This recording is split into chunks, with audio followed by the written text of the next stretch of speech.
안녕하십니까? 삶의 지혜와 영적인 통찰을 나누는 시간입니다.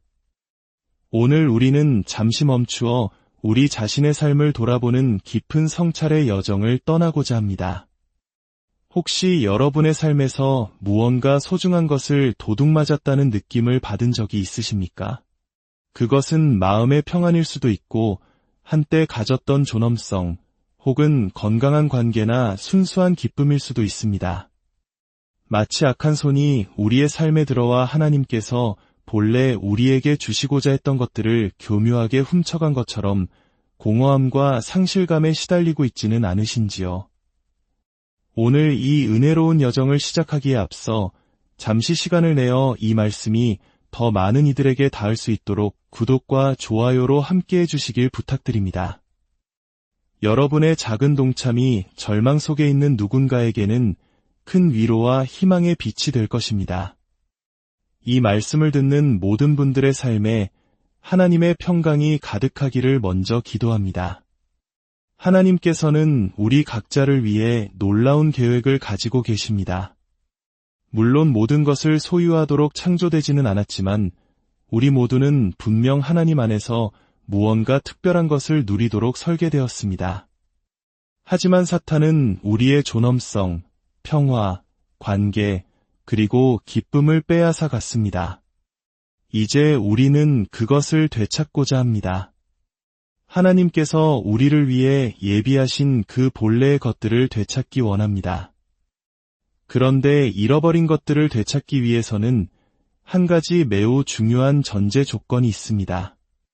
그것은 바로 우리가 올바른 위치에 서 있어야 한다는 것입니다. 우리가 어디에 발을 딛고 서 있는지, 우리의 영적인 주소가 어디인지가 모든 것을 결정합니다. 성경 히브리서 12장은 바로 위치의 문제를 두 개의 거대한 산을 대조하며 극명하게 보여줍니다. 히브리서 12장 18절은 이렇게 말합니다. 너희가 이른 곳은 만질 수 있고 불이 붙는 산과 캄캄함과 어둠과 폭풍과, 그리고 22절은 이렇게 선포합니다. 그러나 너희가 이른 곳은 시온산과 살아계신 하나님의 도성인 하늘의 예루살렘이니라. 성경은 분명히 말합니다. 우리가 가서는 안 될 산이 있고 이미 우리가 도달한 산이 있다는 것입니다. 당신은 이 산에 온 것이 아니라 저 산에 이르렀다고 말입니다. 많은 히브리 성도들이 영적 주소를 혼동했습니다. 그들은 자신들이 서 있어야 할 곳이 아닌 엉뚱한 산 위에서 신앙생활을 하고 있었습니다. 그들이 머물렀던 잘못된 산은 바로 신의 산이었습니다. 신의 산은 어떤 곳입니까? 그곳은 모세가 이스라엘 민족을 다스리기 위한 십계명을 받았던 율법의 산입니다. 하나님께서 그 산에 강림하셨을 때 천둥이 치고 지진이 일어나며 무서운 불길이 타올랐습니다. 백성들은 그 압도적인 광경 앞에서 공포와 두려움에 떨며 달아났습니다. 불안과 불확실성 속에서 그들은 감히 하나님 앞에 설 수 없었습니다. 그곳은 하나님의 거룩한 위엄이 너무나 두려워 감히 안식을 누릴 수 없는 장소였습니다. 만약 여러분이 그리스도인이라면 여러분은 더 이상 신의 산에 속한 자가 아닙니다. 신의 산은 세속적인 관점, 즉 우리의 눈과 귀로만 판단하는 물리적인 세계를 상징합니다. 사람들의 악한 행동을 통제하기 위해 차가운 법과 규율이 필요했던 곳입니다. 세상에서 가장 비참한 일 중 하나는 한 장소에 살면서 다른 장소의 방식으로 살아가는 것입니다. 히브리 성도들은 그리스도 안에 있었지만 여전히 율법과 두려움이라는 신의 산의 방식으로 살아가려 했습니다. 그들은 자신들이 이미 시온산에 이르렀다는 엄청난 진리를 깨닫지 못했던 것입니다. 사랑하는 성도 여러분, 오늘 이 자리에 있는 모든 분들께 선포합니다. 만약 여러분이 예수 그리스도를 영접하고 사탄에게 빼앗긴 것들을 되찾기 원한다면 반드시 영적인 위치를 바꾸어야 합니다. 두려움의 신의 산을 떠나 은혜의 시온산으로 옮겨와야 합니다. 성경은 말합니다. 너희가 시온산에 이르렀다. 이것은 미래의 일이 아니라 이미 성취된 현재의 사실입니다. 우리는 이미 그곳에 있습니다. 그렇다면 우리가 이미 도달한 시온산은 과연 어떤 곳일까요? 첫째로, 시온산은 예배의 중심지입니다. 사무엘하 6장을 보면 다윗 왕이 하나님의 계, 즉 하나님의 임재의 상징을 시온성으로 옮겨오는 장면이 나옵니다. 그는 기쁨을 주체하지 못해 왕의 체면도 잊은 채 어린아이처럼 춤을 추고 또 추었습니다. 다윗은 시온에 하나님의 임재를 모셔오고 그곳을 예배의 중심지로 삼았습니다. 시온에 대해 우리가 알아야 할 첫 번째 사실은 그곳이 바로 예배를 통해 하나님을 만나는 장소라는 것입니다. 시온은 곧 하나님의 임재를 향한 예배 그 자체입니다. 만약 우리의 삶에 진정한 예배가 없다면 우리는 시온에서 기능하고 있는 것이 아닙니다. 하나님께서는 예배를 찾으시는 것이 아니라 예배자를 찾으신다고 말씀하셨습니다. 하늘에서는 이미 수많은 천사들과 먼저 간 성도들이 하나님을 예배하고 있습니다. 하나님께는 예배가 부족하지 않습니다. 그분은 이 땅에서 바로 여러분의 삶 속에서 진정한 예배자를 찾고 계십니다. 교회에 와서 그저 앉아있기만 한다면 우리는 예배에 참석했을지는 몰라도 예배자는 아닙니다. 사탄에게 빼앗긴 것을 되찾기 원하십니까? 그렇다면 예배의 구경꾼이 아니라 온 마음을 다하는 예배자가 되어야 합니다. 다윗처럼 소리치고 뛰며 잠잠히 앉아만 있는 것이 아니라 살아계신 하나님을 온몸으로 경배하는 예배자가 되어야 합니다. 진정한 예배자가 아니라면 우리는 하나님께서 우리를 위해 마련하신 시온의 능력과 축복을 스스로 차단하고 있는 것과 같습니다. 법정을 생각해 보십시오. 재판장이 들어설 때 모든 사람이 일어섭니다. 이는 재판장의 권위에 대한 존경을 표하는 행위입니다. 그런데 매주일 아침 우리는 얼마나 자주 하나님의 임재를 모욕하고 있습니까? 옆 사람은 찬양하는데 나는 입을 다물고 옆 사람은 기도하는데 나는 다른 생각을 합니다. 우리는 예배의 자리에 있으면서도 예배자가 되지 못하는 것입니다. 둘째로, 시온산은 통치의 중심지입니다. 시편 110편은 이렇게 노래합니다. 여호와께서 시온에서부터 주의 권능의 규를 내보내시리니 주는 원수들 중에서 다스리소서. 규는 왕의 지팡이, 즉 통치권을 상징합니다. 시온은 바로 하나님의 다스림과 통치가 시작되는 곳입니다. 놀라운 사실은 그 통치가 원수들이 가장 강해 보이는 바로 그 한복판에서 이루어진다는 것입니다. 여러분의 삶에 어떤 어려움이 닥쳐오고 있습니까? 직장에서, 가정에서, 재정 문제로 혹은 마음의 고통으로 신음하고 있습니까? 마치 원수가 모든 것을 장악한 것처럼 보일 수 있습니다. 그러나 시온은 바로 그 모든 상황을 뒤엎는 하나님의 통치가 선포되는 곳입니다. 하지만 기억하십시오. 하나님을 예배하지 않는 자에게 하나님께서 어떻게 통치권을 맡기시겠습니까? 예배는 하나님의 통치를 경험하는 첫걸음입니다. 시온은 우리를 억누르려는 모든 것들을 하나님께서 압도적으로 다스리시는 권능의 장소입니다. 셋째로, 시온산은 참된 안식의 장소입니다. 시편 132편 13절과 14절은 말합니다. 여호와께서 시온을 택하시고 자기 거처를 삼고자 하여 이르시기를 이는 내가 영원히 쉴 곳이라 내가 여기 거주할 것은 이를 원하였음이로다. 하나님께서는 예배자들이 드리는 예배 가운데 거하시며 그곳을 자신의 안식처로 삼으십니다.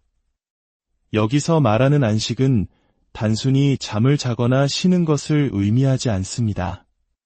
히브리서 4장이 설명하는 참된 안식이란 바로 하나님께서 우리를 대신하여 우리의 모든 상황에 개입하시고 일하기 시작하실 때 경험하는 평안입니다. 더 이상 내가 억지로 애쓰지 않아도 하나님께서 친히 해결해 주시는 상태. 그것이 바로 안식입니다. 하나님께서 이스라엘 백성을 약속의 땅으로 이끄셨을 때 그들은 자신들이 파지 않은 우물을 얻고 경작하지 않은 땅을 얻었으며 기르지 않은 가축과 짓지 않은 집을 선물로 받았습니다. 이것이 바로 약속의 땅의 안식입니다. 하나님께서는 이미 여러분을 위해 놀라운 것들을 예비해 두셨습니다. 이미 길을 닦아 놓으셨습니다. 그러나 우리가 하나님을 예배하지 않고 그분의 통치에 순종하지 않는다면 우리는 결코 그 약속된 안식의 땅에 도달할 수 없을 것입니다. 히브리서 12장으로 다시 돌아가 보면 시온산의 모습이 더욱 장엄하게 펼쳐집니다. 그곳은 새로운 예루살렘, 하늘의 도성입니다. 그곳에는 누가 있습니까? 수많은 천사들이 있습니다. 모든 신자에게는 하나님의 뜻을 이루도록 돕는 천사가 배정되어 있습니다. 또한 그곳에는 총회, 즉 모든 시대를 아우르는 성도들의 모임과 장자들의 교회, 즉 하늘에 등록된 우리 믿는 자들의 공동체가 있습니다. 요한계시록을 보면 하늘에 있는 성도들은 지금 이 순간에도 살아 하나님을 예배하고 있습니다. 하나님은 죽은 자의 하나님이 아니라 살아있는 자의 하나님이십니다. 여기에 중요한 열쇠가 있습니다. 우리가 이 땅에서 하나님의 권능을 경험하는 능력은 우리가 얼마나 하늘에서 일어나고 있는 일과 연결되어 있느냐에 달려 있습니다. 만약 우리의 삶이 하늘의 예배와 연결되어 있지 않다면 하늘의 군대 또한 이 땅에 우리와 함께할 수 없습니다. 우리의 삶은 하늘의 예루살렘과 연결되어야 합니다. 땅의 교회는 하늘의 교회와 협력해야 합니다. 주기도문에서 우리가 기도하듯 뜻이 하늘에서 이루어진 것 같이 땅에서도 이루어지이다. 우리는 하늘의 뜻에 우리 자신을 맞추어야 합니다. 왜냐하면 하늘의 기준은 언제나 완전하기 때문입니다. 그리고 그곳 시온에는 만민의 심판자이신 하나님이 계십니다. 우리는 다시 법정의 비유로 돌아왔습니다. 모든 최종 판결은 재판장이 내립니다. 그렇다, 아니다, 유죄, 무죄, 모든 결정은 재판장의 몫입니다. 우리의 삶을 짓누르는 문제들, 사탄의 고소들, 이 모든 것을 취소하고 뒤집을 수 있는 분은 오직 심판장이신 하나님뿐이십니다. 하나님께서는 우리가 얼마나 하늘과 잘 연결되어 있는지 보시고 그 판결을 내리실 것입니다. 만약 우리가 여전히 세속적이고 땅에 얽매여 살아간다면 우리는 아무것도 되찾을 수 없을 뿐만 아니라 아마 더 많은 것을 잃게 될 것입니다. 그런데 이 하늘 법정에는 특별한 증인들이 있습니다. 바로 온전하게 된 의인의 영들입니다. 히브리서 12장 1절은 이들을 허다한 증인들의 구름이라고 표현합니다. 증인들은 무엇을 합니까? 그들은 증언합니다. 이들은 바로 우리보다 앞서 믿음의 경주를 마친 신앙의 선배들입니다. 그들은 하늘에서 우리의 삶을 지켜보며 우리를 위해 증언해 줍니다. 하나님, 저 성도가 비록 연약할지라도 그가 어떻게 주님을 섬겼는지 제가 압니다. 그가 어떻게 다른 이들을 도왔는지 제가 보았습니다. 라고 말입니다. 그들의 운명은 우리의 운명과 연결되어 있습니다. 우리가 이 땅에서 승리하는 것이 하늘에 있는 그들에게도 도움이 되기 때문에 그들은 기꺼이 우리를 돕고 우리 편에 서서 증언합니다. 마침내 이 법정의 클라이맥스가 다가옵니다. 히브리서 12장 24절은 이렇게 말합니다. 새 언약의 중보자이신 예수와 및 아벨의 피보다 더 나은 것을 말하는 뿌림핀이라 재판장이신 하나님께서 판결을 내리시기 전 마지막으로 발언할 기회를 주십니다. 바로 그때 우리의 변호인이신 예수 그리스도께서 일어나십니다.